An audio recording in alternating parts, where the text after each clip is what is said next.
Noel.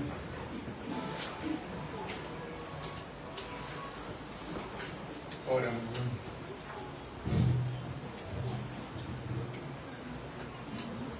bien, vamos a orar. Señor, Dios Todopoderoso, Padre, gracias, Señor, por la oportunidad de adorarte, Señor, exaltarte en medio de nuestros hermanos, Señor. Padre, ahora te pedimos por la exposición de tu palabra, Señor. Padre, queremos que tu palabra es viva, Señor, tu palabra es eficaz. Y sabemos, Señor, que tu Espíritu Santo usa, Señor, usará al pastor Carlos para hablarnos, Señor, para hablar una palabra que transforme nuestros corazones, que transforme nuestras vidas, Señor. Padre, te pedimos que hagas en nosotros tierra fértil, Señor, para que tu palabra dé fruto en nosotros, Señor. Ayúdanos a hacer luz en medio de las tinieblas, Señor. Sal en medio de este mundo, Señor, que necesita de ti, Padre. Señor, sabemos que tú nos vas a hablar, Señor, y queremos tener un corazón abierto, Señor, a tu palabra, Padre. Lo pedimos en tu nombre, Jesucristo. Amén. Bien, pues este es el tercer mensaje de la serie del libro de los Hechos. El primer mensaje tuvo que ver con el poder del Espíritu Santo para hacer la obra y pudimos ver las cosas que el Espíritu Santo estuvo haciendo en diferentes momentos de esa historia temprana de la iglesia primitiva. La semana pasada vimos también cómo el Señor, en su gracia, en su misericordia, hace que la iglesia nazca. Se produjo un fenómeno sobrenatural donde las personas comenzaron a hablar en lenguas humanas, lenguas entendibles, y los que estaban allí, que habían ido a la fiesta de Pentecostés, entendieron en su propia lengua. Y después, ahí se ve que Pedro predica su primer sermón y nace la iglesia. Vimos aquellas cosas que la iglesia hacía cuando se congregaba. Era una iglesia sencilla, una iglesia que no estaba buscando mucho emocionalismo, una iglesia que se dedicaba a la enseñanza de los apóstoles, una iglesia que se dedicaba a orar, una iglesia que partían el pan juntos, tenían cosas en común, se cuidaban unos a otros. Era una iglesia que nosotros queremos ese tipo de iglesia aquí. Queremos que la iglesia Bautista Ciudad de Gracia sea una iglesia así. Yo no tengo mejor idea de lo que Dios ha revelado en su palabra. Yo creo que lo que está ahí es lo mejor que debe hacer una iglesia. La cosa es que nosotros no nos desviemos y mantengamos las cosas esenciales, las cosas importantes, como lo hacía la iglesia primitiva, que mantengamos eso. Es sencillo, pero a veces se nos dificulta, se nos hace difícil. Pero tenemos que apuntarle a hacer ese tipo de iglesia, ser intencional, una iglesia que enseña bien la palabra, una iglesia que ora, una iglesia que tiene comunión, que comparte el pan, la cena del Señor, una iglesia que se ocupan los unos de los otros, una iglesia que tiene coinonía. De hecho, por eso el tiempo de oración de nosotros se llama oración y coinonía, porque se desprende de lo que aprendimos de esa iglesia primitiva. Y hoy vamos a dividir el sermón en dos partes. La primera parte del capítulo 3 tiene que ver con la sanación del cojo que estaba a la puerta ahí, en la puerta, la hermosa que se llamaba, en la entrada del templo. Y entonces después vamos a ver el segundo sermón de Pedro y ver aquellas características que tiene el sermón de Pedro que también se dejan ver en el primer sermón de Pedro, ahí en el capítulo 2. Así que preparémonos Tengo también, porque voy a hacer referencia a eso y no quiero que usted se quede con una idea un poco sencilla de lo que quiere decir mirar, interpretar la Biblia con dos lentes, aunque hay otros que la miran con otros lentes, pero estos dos lentes con que algunos que interpretan la palabra de Dios miran la Biblia es a través del dispensacionalismo y otros lo miran a través de los pactos. Y yo quiero que usted tenga la información ahí disponible, que usted vea lo que han dicho algunos, lo que dicen otros y a qué se refiere eso. Porque hay iglesias que puramente hacen un énfasis muy marcado en lo que es el dispensacionalismo. Otras iglesias que hacen un énfasis muy marcado en la teología del pacto. Ahí está el QR. Ya ella me puso Mr. QR. Porque siempre le estoy dando un QR para todo. Pero ahí está y tiene la explicación de lo que es la teología dispensacionalista y la teología de los pactos.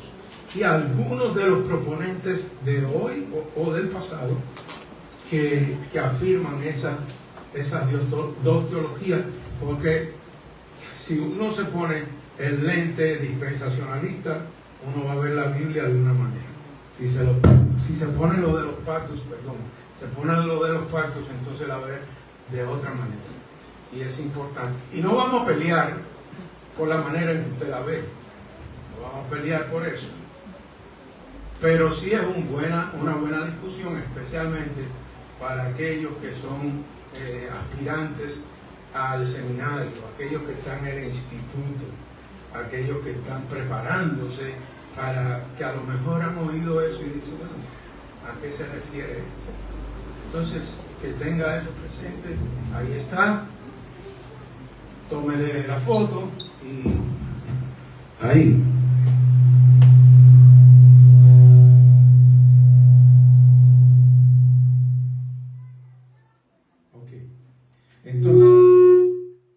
Entonces comencemos. Déjenme orar para ver si este ruido se va. No voy a reprender al diablo, me voy a someter a Dios, porque esa es la fórmula que Santiago nos deja en Santiago 4:7. Dice: someteos a Dios, resistir al diablo y él huirá de vosotros. Entonces, déjenme orar, porque para que esto no lo afecte a usted ni me afecte a mí, si vuelve a suceder. Padre, estamos aquí ante ti, queremos exponer tu palabra, queremos ser confrontados con ella, edificados por ella y también amados por ella, Señor. Ayúdanos en este tiempo, Señor, a poner nuestra mente en lo que tú has revelado para la edificación de tu iglesia, de tu cuerpo. Quita toda distracción que pueda haber en nuestra mente, Señor. Guárdanos de poner nuestra mente en el juego de fútbol, en cualquier cosa que pueda venir a nuestra mente ahora, en este momento. Quita también pensamientos acerca de la política del país y todas esas situaciones que se están dando. Y pon nuestro enfoque en ti, nuestra mirada en ti, nuestra mirada en la palabra, Señor. Te lo pido en el nombre de Jesús. Amén. Bien, pues ya más o menos para aquellos que han llegado después que comenzó la serie, que tengan una idea de aquellas cosas que hemos estudiado, que hemos visto, aquellas cosas que hemos predicado. Y hermanos, que el mensaje de hoy sirva para animarnos, para ver un Dios grande, para ver un Cristo transformador, un Cristo que hace una obra maravillosa en la vida de nosotros. Y tenemos un ejemplo ahí vivo, especialmente en la primera porción del capítulo que tiene que ver con la sanación del cojo. Pero puede ser que usted esté un poco desanimado, y eso se vale.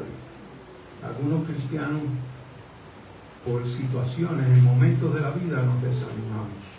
Puede haber situaciones que vienen a la vida que nos desaniman. Y entonces la palabra de Dios, si creemos en el efecto de la palabra de Dios, especialmente en el aspecto transformador de la palabra de Dios, que podamos salir de aquí diferente a como entramos. Y cuando digo que se vale a veces desanimarse, el gran reformador Lutero se desanimaba. Llegábamos a puntos que Lutero se desanimaba. Y una vez que estaba pasando por especie de un desánimo, quizás una depresión, su esposa Catherine, que lo ayudaba mucho a salir de esos momentos depresivos, porque él entendía que su esposa era su ayuda idónea y ella lo ayudaba en ese sentido. Y en eso, un día de esos se sientan a desayunar y Lutero nota que ella tiene aquí un brazalete negro.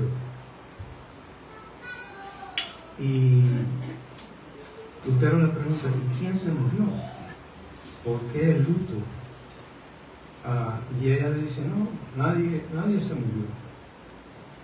El que yo creo que se murió es el Dios del cual tú predicas, que tú no crees en su grandeza, y mira cómo estás deprimido, estás desalentado. Cobra ánimo, recuerda del gran Dios que tienes y el gran Dios que tú predicas, y que esa sea nuestra actitud al recibir el mensaje del día de hoy. Que veamos este gran Dios, un Dios que es capaz de hacer lo imposible en la vida de las personas. Vamos a leer la primera porción. Ustedes tienen su Biblia ahí, pero que la tenga, sea como sea, que la tenga ahí. Dice versículo 1 del capítulo 3. Cierto día, Pedro y Juan subían al templo a la hora novena, la hora de la oración. Y había un hombre cojo desde su nacimiento, al que llevaban y ponían diariamente a la puerta del templo, llamada la Hermosa, para que pidiera limosna a los que entraban al templo. Viendo a Pedro y a Juan, que iban a entrar al templo, les pedía limosna. Entonces Pedro, junto con Juan, fijando su vista en él, le dijo: míranos. Y los miró atentamente, esperando recibir algo de ellos. Pero Pedro le dijo: no tengo plata ni oro, pero lo que tengo te doy. En el nombre de Jesucristo el Nazareno, anda. Y tomándolo de la mano derecha, lo levantó, y al instante sus pies y tobillos cobraron fuerza. Y de un salto se puso en pie y andaba. Entró al templo con ellos caminando, saltando y alabando a Dios. Y todo el pueblo lo vio andar y alabar a Dios, y reconocieron que era el mismo que se sentaba a la puerta del templo, la Hermosa, a pedir limosna, y se llenaron de asombro y de admiración por lo que le había sucedido. Aquí tenemos una situación de un hombre que cojo de nacimiento, pero vamos a ver el poder transformador del Señor. Y mis amados hermanos, no piense solamente en el cojo, piense también en su cojera, piense también en lo cojo que usted estaba sin Cristo, y si no tiene a Cristo, en lo cojo que usted todavía sigue sin Cristo.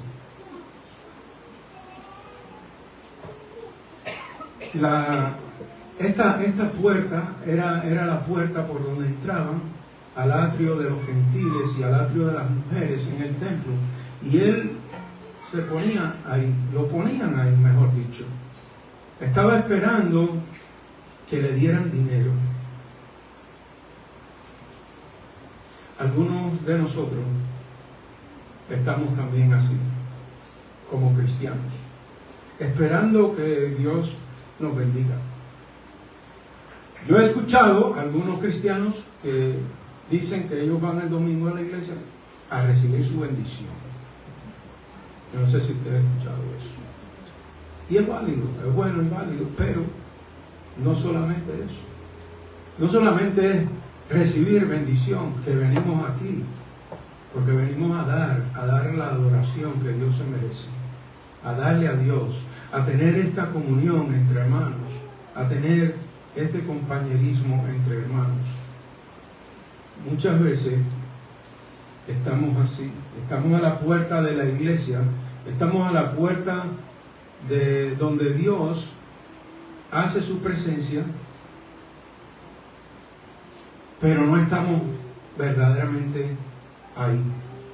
Seguimos cojeando como cristianos, seguimos con cojera como cristianos.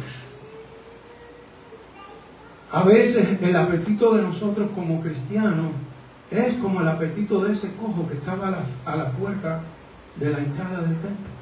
Un apetito por la fama, porque me conozcan, porque me dejen ver, porque todos me vean, todo lo que pase por aquí me vean. A veces nosotros tenemos también apetito por aquellas cosas que nos llaman la atención de los famosos. Hoy en día hay mucha información en las redes, de todo tipo de información. Y algunos quieren acercarse a esa persona para adquirir cierto grado de fama. Hoy en todos los podcasts habidos y por haber. Hoy en todas las últimas conferencias habidas y por haber. No que crea que todas las conferencias son malas. Algunas son muy buenas y han tenido un impacto en mi vida y yo sé que en la de ustedes también. Pero nos cuesta someternos a Dios. Preferimos la limosna de alguna posible bendición que pueda venir a nuestra vida antes de someternos verdaderamente a Dios. Como dije anteriormente, en Santiago 4:7 dice: someteos a Dios, resistir al diablo y él huirá de vosotros. Muchos cristianos tristemente prefieren invertir la forma, pasarse la vida reprendiendo al diablo, pero no someterse a Dios. Pasándose la vida escuchando al que habla o la que habla bonito en las redes, pero vive feito en la vida. Es una diferencia grande.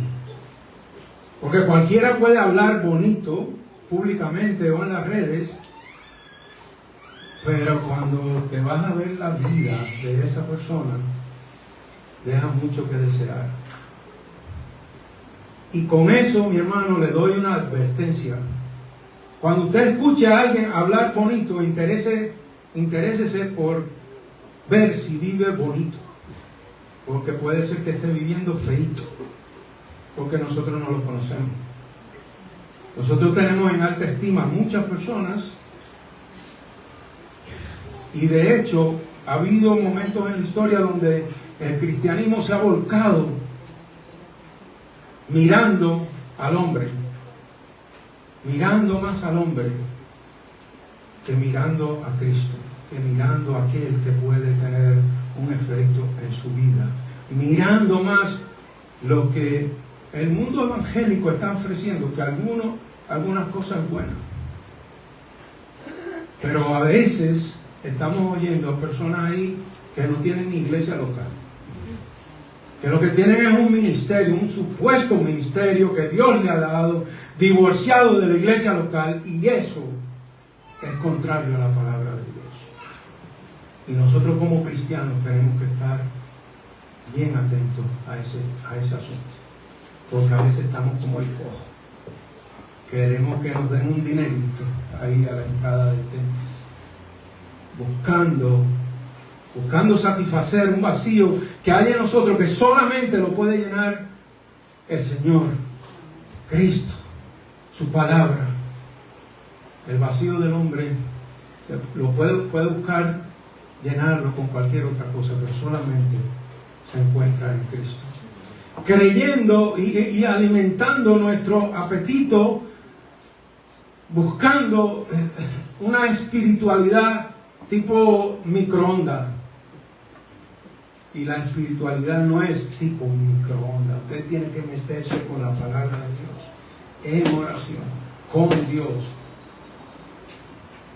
Porque si no, usted va a estar como el cojo. Usted va a estar como el cojo a la puerta ahí esperando el dinerito. Y gracias a Dios que Dios se manifiesta.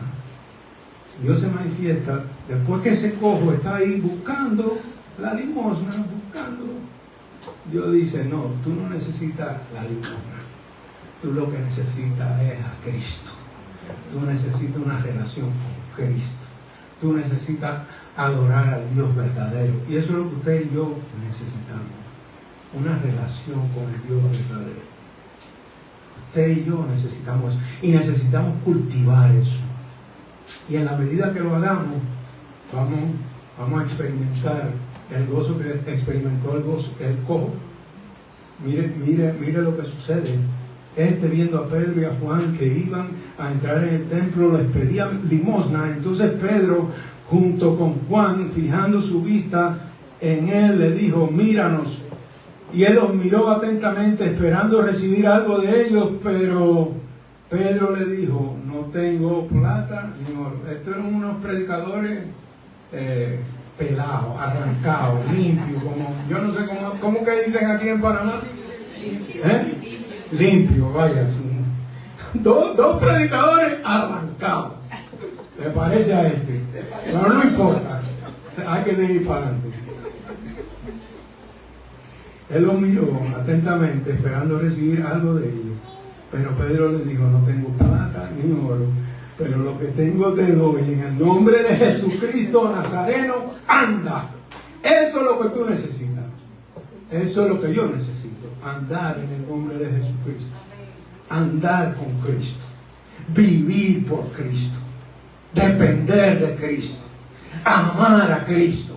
Poner a Cristo por encima de cualquier otra cosa en nuestra vida.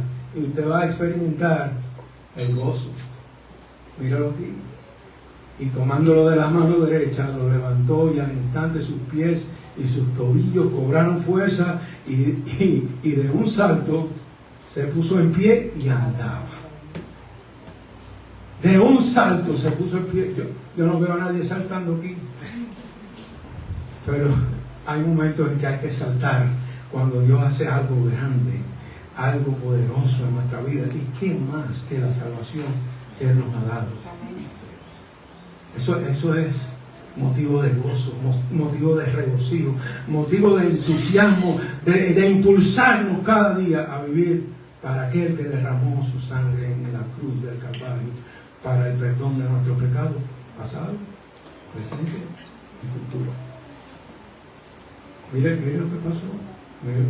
Dice que saltó y se puso en pie y andaba y entró en el templo con ellos caminando, saltando y alabando a Dios.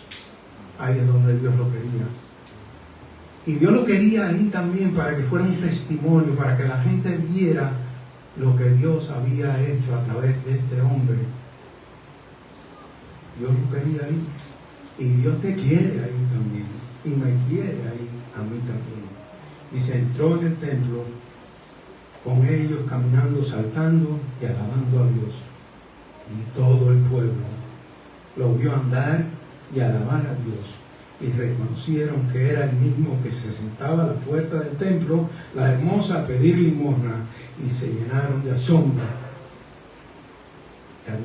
Y se admiraron por lo que había sucedido. La sanidad que Dios ha obrado en tu vida es motivo de regocijo y de testimonio para otros, que otros vean a Cristo a través de ti. La pregunta es, ¿qué están viendo? ¿Qué están viendo las personas a través de ti? Te están viendo a ti, a un yo tan elevado que no es capaz de morir para que Cristo sea exaltado, a menguar como Juan el Bautista, a menguar para que Cristo sea exaltado. Muchas veces, hermanos, tristemente, queremos la vida abundante, pero no queremos caminar con Jesús.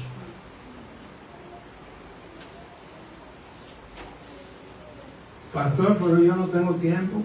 Ah, sí, no me diga. Tiene 24 horas, igual que yo. Sí, pastor, pero usted está en la casa leyendo la Biblia, eso. Está bien.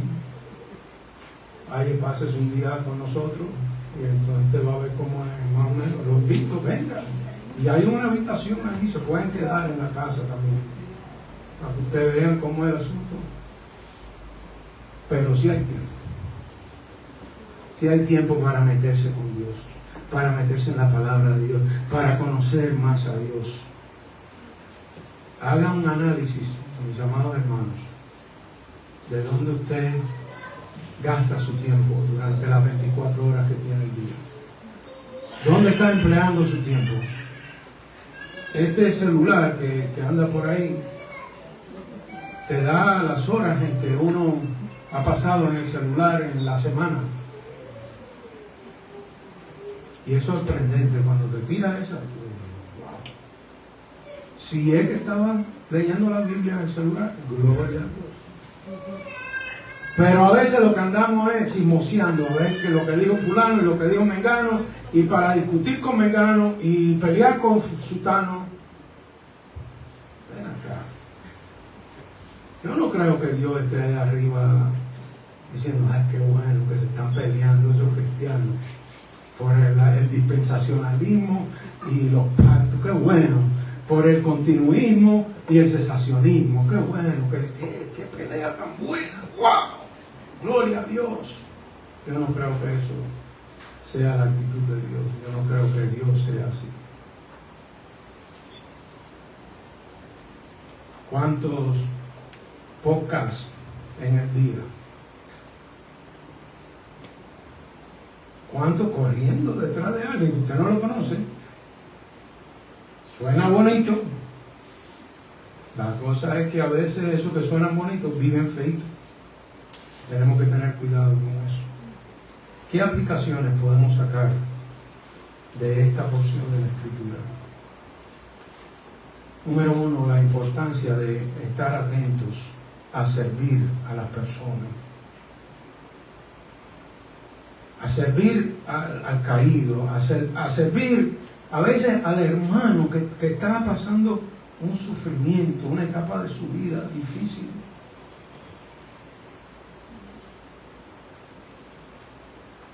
Número 2, la importancia de la fe y la expectativa en la obra de Dios.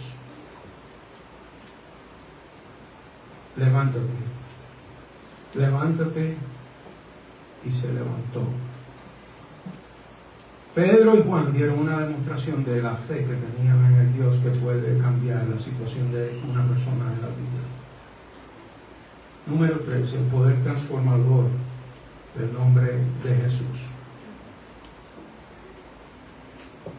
En el nombre de Jesucristo el Nazareno, anda, le dijo. Tenemos un Dios que es capaz de obrar y transformar la vida. Número 4, el llamado a compartir las bendiciones recibidas. Después que el cojo fue sanado, se fue adentro a adorar al Señor, a alabar al Señor. Qué buena lección. Qué buena lección que este cojo no dijo, espérate. Yo tengo que seguir haciéndome el cojo aquí. Yo no estoy cojo, pero yo me sigo haciendo el cojo porque el dinerito que me entra todos los días es mejor que me digan cojo. No importa. Pero fue a alabar al Señor. Él entendió que tenía que alabar al Señor. Y en la segunda parte del sermón vamos a ver del sermón mío y del sermón, el segundo sermón de Pedro. Pedro no desperdicia la oportunidad del milagro que se da, que como decimos anteriormente y hemos dicho, el milagro avala el mensaje. El milagro avala el mensaje y también al mensajero. Eso es lo que hace el milagro. Y Pedro entiende eso. Y Pedro inmediatamente aprovecha la oportunidad. Y entonces vamos a ver el segundo sermón de Pedro, que tiene algunas características que son las mismas del sermón que vemos en el capítulo 2. Pero allí, en la explicación, Pedro menciona a David. Pedro hace esa conexión con David. Y ahora, como él sabe que todavía los judíos no entienden y no logran hacer la conexión con el Mesías, ahora hace conexión con Moisés y hace conexión con Abraham. Fíjense la manera en que Pedro presenta el mensaje. Y en los dos sermones, en el primer sermón y en el segundo sermón, hay una palabrita ahí que a la iglesia se le ha olvidado, que es como si fuera una mala palabra hoy en día. Arrepentimiento. Arrepiéntanse de sus pecados.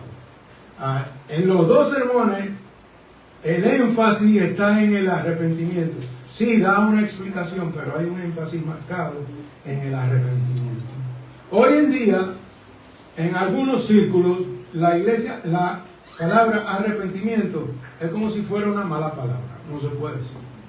Lo que hay que decir es: abre de tu corazón a Cristo. Él está tocando a la puerta tuya.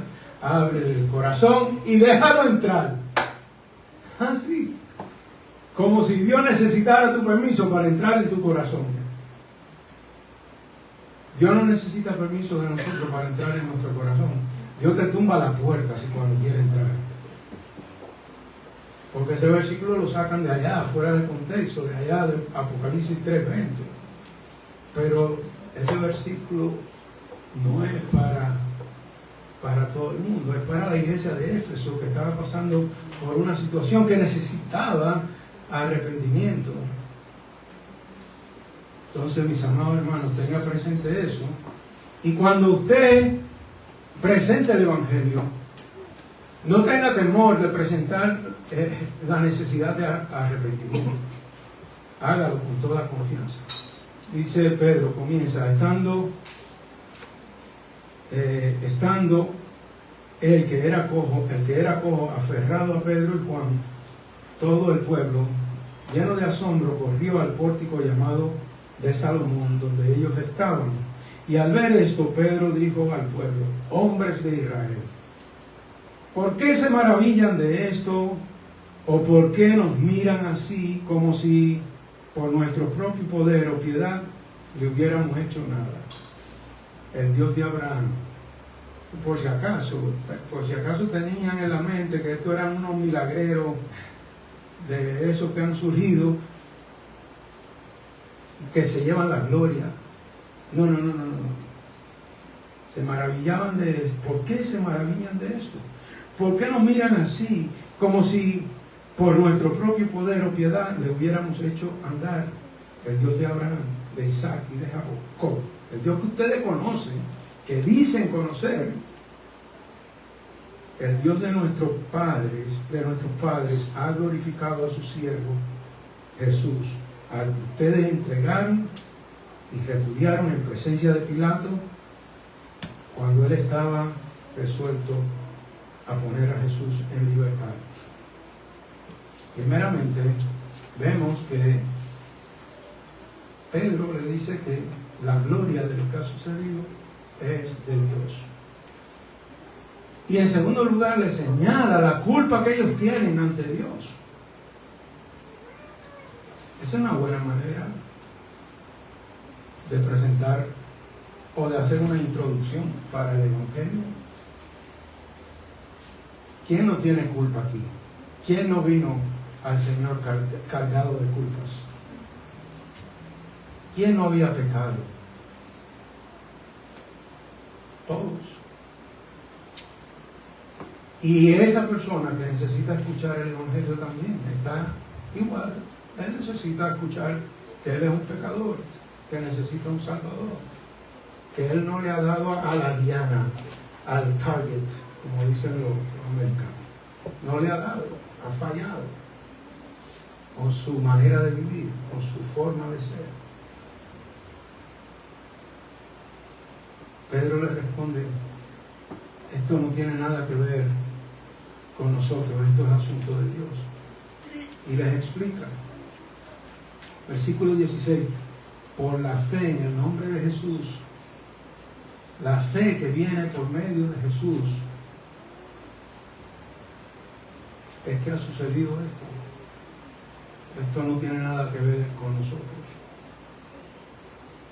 Y el versículo 17, después que Pedro le hace la explicación de la culpa que ellos tienen, porque ahí les dice: pero ustedes repudiaron al santo justo y pidieron que se les concediera un asesino y dieron muerte al autor de la vida, al que Dios resucitó de entre los muertos, de lo cual nosotros somos testigos. Ustedes fueron los que votaron porque lo crucificaron, pero por la fe en su nombre, en el nombre de Jesús, lo ha fortalecido a este hombre, a quien ven y conocen. La fe que viene por medio de Jesús le ha dado a este una perfecta sanidad en presencia de todos. Y ahora, hermanos, yo sé que obraron en ignorancia. Dice Pablo, yo entiendo. Primeramente le señala la culpa y ahora van a meterlos en el terreno de la gracia, que es algo que nosotros a veces se nos olvida. Tenemos una doctrina tan buena que se nos olvida tener gracia con la persona. Nos meten en el terreno de la gracia. Dice, ahora, hermanos, yo sé que obraron por la ignorancia. La ignorancia, mi amado hermano, es peligrosa para el cristiano.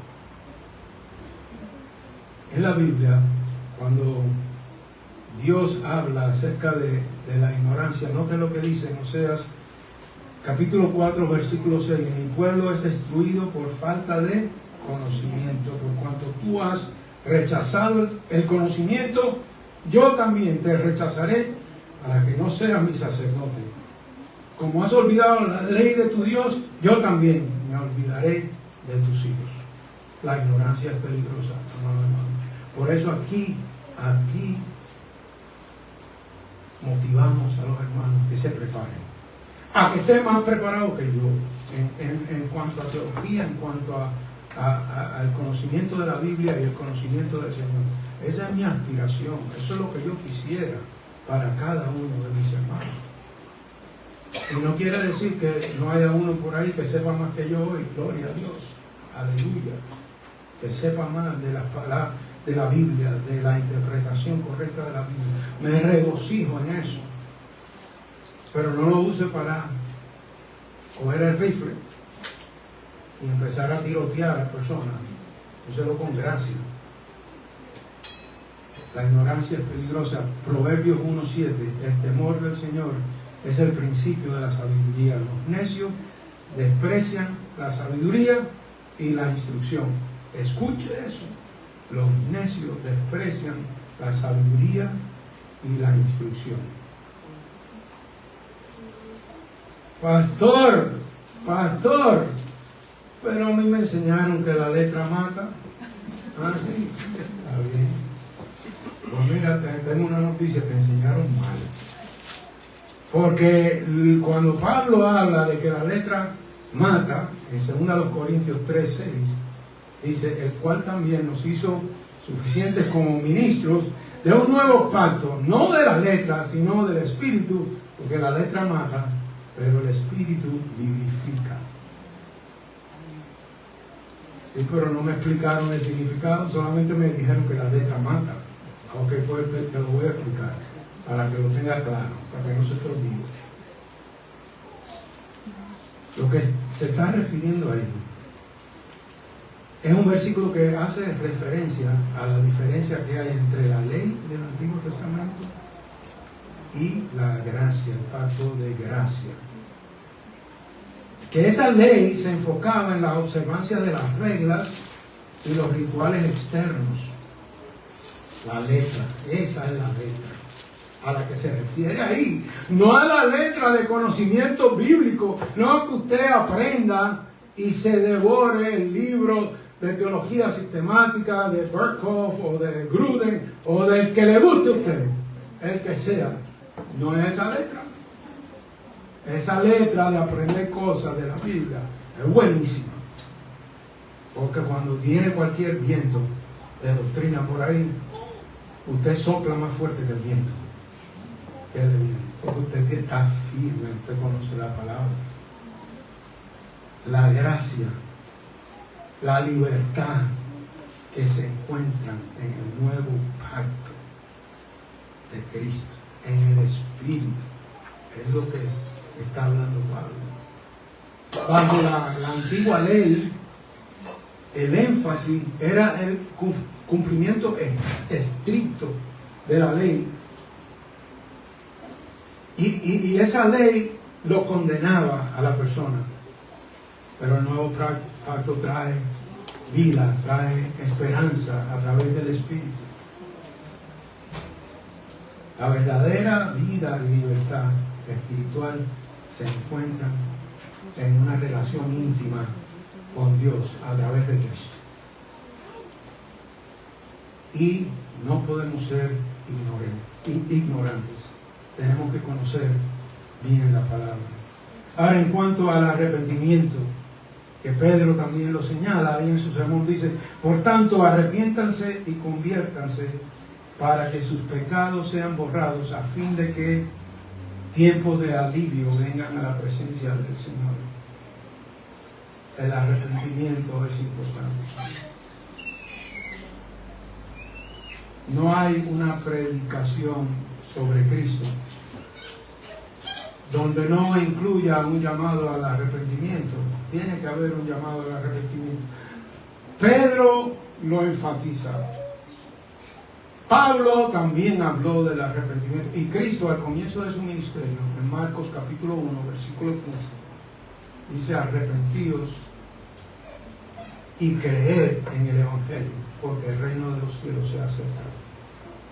El arrepentimiento habla de nuestra humildad. El arrepentimiento le dice a Dios: ¿sabe qué? Yo no puedo, necesito de ti, dependo de ti. Te hace más dependiente de Él. Porque el orgullo es lo contrario a la humildad, y el orgullo, como hemos dicho muchas veces y en muchas ocasiones, es peligroso. El arrepentimiento es importante. Que no se convierta en una mala palabra, que usted la saque de su vocabulario. El arrepentimiento confiesa el pecado. Ahora, a veces nosotros pensamos que cuando confesamos nuestros pecados, se borra el pasado. El pasado no se borra. Dios sí lo borra. Dios no se acuerda, dice la palabra. Y Él perdona los pecados pasados, presentes y futuros. Pero usted sufre las consecuencias. Usted y yo sufrimos las consecuencias del pecado. El pecado trae consecuencias. Así que cuando usted esté al borde de pecar, tenga presente eso, que las consecuencias vienen. El Señor mismo se lo dijo a David. David pecó y se arrepintió. Pero el Señor le dijo en 2 Samuel 12:10: ahora pues, la espada nunca se apartará de tu casa. Terrible eso. En otras palabras, vas a pasar a pagar las consecuencias. ¿Y qué vamos a hacer nosotros? Debemos reconocer que somos pecadores en primer lugar, y volvernos hacia Dios, y poner nuestra esperanza en Dios, y confesar nuestros pecados a Dios, y renunciar a nuestros pecados ante Dios. Arrepiéntanse, dice Pablo, y conviértanse, Cambien de ruta, cambien de camino.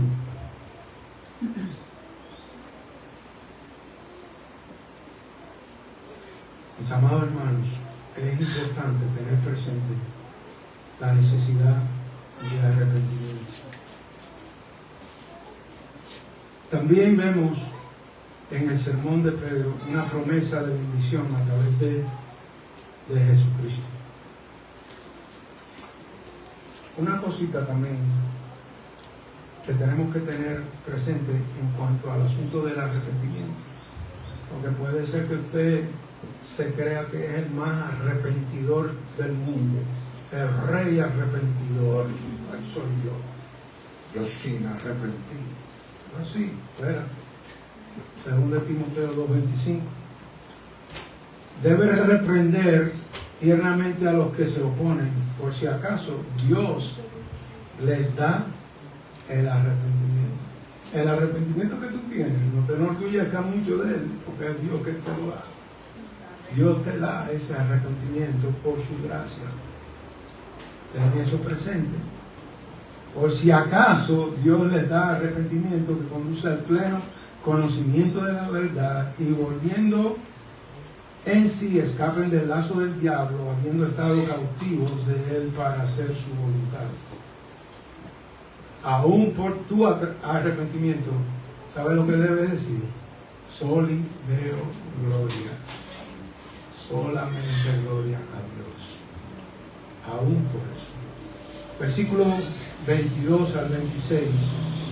Moisés dijo, le dice Pedro, el Señor Dios les levantará a ustedes un profeta como yo de entre los muertos. Y ahí Pedro comienza a hacer referencia no solamente a Moisés, sino a Abraham. Conecta lo que él está diciendo con el Antiguo Testamento que ellos conocen.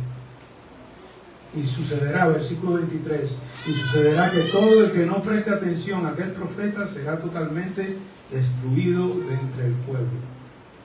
Refiriéndose a Cristo. Asimismo, todos los profetas que han hablado desde Samuel y sus sucesores en adelante también anunciaron estos días. Ustedes saben que Moisés fue el que escribió el Pentateuco, los primeros 5 libros de la Biblia, y Pedro sabe que ellos lo conocen y hace referencia a eso para que ellos entiendan quién es Cristo. Mis amados hermanos, que cuando nosotros hagamos una presentación del Evangelio, podamos hacerla como Pedro la hizo. Que nosotros no nos pongamos a inventar. Que nosotros podamos ser fieles y pacientes, sí, con las personas, pero fieles al Evangelio bíblico. Sigue adelante y dice, ustedes son los hijos de los profetas y del pacto que Dios hizo con sus padres al decir a Abraham, y en tu simiente serán benditas todas las familias de la tierra, para que ustedes sean, en primer lugar, Dios, habiendo resucitado a su siervo, lo ha enviado para que los bendiga a fin de apartar a cada uno de ustedes de sus iniquidades. Ese Dios también es el mismo Dios nuestro. Ese Cristo es el mismo Cristo nuestro. Ese mismo Cristo es el que nosotros debemos predicar y poder hacerlo de la manera en que Pedro lo hace. No discutiendo, nada hacemos con ganar la discusión y perder a la persona. Vamos a relacionarnos con las personas de tal manera que ellas puedan entender. Y si no hay una decisión, no pasa nada, porque usted no es el que controla eso. Deje la puerta abierta para que esa persona pueda entender y siga mostrándole el amor de Cristo, siga mostrándole la gracia, siga enseñando de quién es este Jesús en que nosotros hemos creído. ¿Qué podemos sacar, extraer del sermón de Pedro? Tenemos que reconocer la necesidad de sanidad espiritual y física en nuestra vida. Primeramente, como vemos que sucedió con el cojo.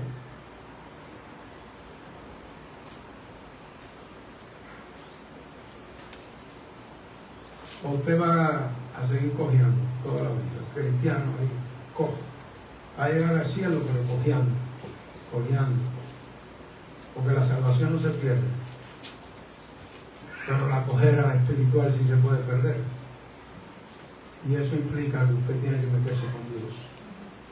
Y adorar al verdadero Dios. Y dedicar tiempo.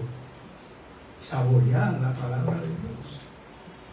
Y aprender más acerca de Dios. Y que a usted le guste eso. ¿A quién le gusta el helado aquí? A mí me encanta. Qué rico es, ¿verdad? Y más cuando hay calor. Pero que nosotros la palabra de Dios la abordemos. Wow. Y a lo mejor no es helado. A lo mejor a usted lo que le gusta es un buen filete o un buen camarón. No sé. Pero que usted diga, wow, yo me voy a meter con Dios. ¿Usted se acuerda cuando su novio la estaba cortejando y la llevó al mejor restaurante de Panamá? Y usted se sintió como una reina. Y a lo mejor si es un loco como yo, le propuso matrimonio en la primera cita. Algo que yo no recomiendo. Bueno. Pero sí le voy a decir una cosa, todavía, esa que está ahí, que el lunes cumplimos 31 años de casados, ¿se acuerda al restaurante que yo la llevé? Y cuando hemos ido a Miami me dice, mira, fue ahí. Pero qué bueno que nosotros podamos atesorar esta palabra y mirarla. Y ¿sabe qué? Si usted está casado, junto con su sola carne. Eso no dice Dios que es su sola espina, que es su sola carne. Oye, eso es algo que usted dedique tiempo con su esposa, ahí con Dios. No es lo que dijo Pedro, pero es lo que digo yo. Hay que aclarar eso. Pero creer, mis amados hermanos, en el poder transformador de Jesucristo en nuestra vida para cambiar cualquier situación. Y seguir, mis amados hermanos, el ejemplo de Pedro. Seguir el ejemplo de Pedro. No cansarnos de predicar el Evangelio. Algunos se convertirán, otros no. Eso no es asunto de nosotros. Es un asunto de Dios. Que sea fiel. Como Juan y Pedro. Limpios estaban. Dice que estaban arrancados. Nosotros decimos arrancados. Limpio. En dominicano dicen sin cuarto. Los cuartos es el dinero, no. O como dicen mejor, en la olla. Pero no importa, lo que tenían se lo dieron. Se lo dieron porque creían en el poder transformador de Jesucristo para la vida de ese cojo y para la vida de los judíos que estaban ahí escuchando. Que nosotros nos movamos con esa motivación. Termino con las palabras del apóstol Pablo en Romanos 15:13 para que nos dé esperanza. Quizá algunos hemos perdido la esperanza de que esto funciona, de que este Jesucristo verdaderamente funciona. Dice Pablo, y el Dios de la esperanza los llene de todo gozo y paz en el creer, para que abunden en esperanza por el poder del Espíritu Santo. Que el Dios de esperanza nos ayude a vivir confiando en la transformación de Cristo para la vida de las personas y para la nuestra. Que el Señor nos ayude. Padre, te damos gracias, Señor. Te damos gracias porque vemos el poder transformador tuyo. Y cómo ese poder transformador, Señor, también está disponible para otros. aquellos judíos que estaban ahí, que conocían las cosas que había escrito Moisés, conocían aquellas cosas que estaban en la ley. Ellos conocían aquello, pero no conocían a Cristo. Ellos no se percataron que Cristo estaba en todo lo que se había escrito, desde el comienzo hasta el final. Padre, gracias por la fidelidad de Pedro y Juan, que aún sabiendo que los judíos habían votado por la crucificación de Cristo, el Mesías, no habían perdido la esperanza, confiaban en el poder transformador del Evangelio y seguían predicando aún en ese lugar, en el templo. Padre, ayúdanos a nosotros a imitar la valentía de ellos. Ayúdanos a nosotros, Señor, a tener esa disposición. Perdónanos, Señor, cuando no lo hacemos, porque miramos más a nuestras limitaciones que a tu poder, Dios. Ayúdanos, Señor, a tener la valentía que ellos tuvieron. Ayúdanos, Señor, a atender la cojera espiritual que nosotros podamos tener, sea cual sea. Tú nos conoces bien, tú sabes de la pata que nosotros cojeamos, Señor. Tú lo conoces bien. Ayúdanos, Señor, y que nosotros podamos ser intencionales en buscar una relación, una devoción hacia ti que sea más importante que cualquier otra cosa que busquemos. Porque tú has dicho buscar primeramente el reino de Dios y su justicia, y todo lo demás os será añadido. Con esa confianza nos movemos, Señor. En el nombre de Jesús. Amén. Señor, les bendiga.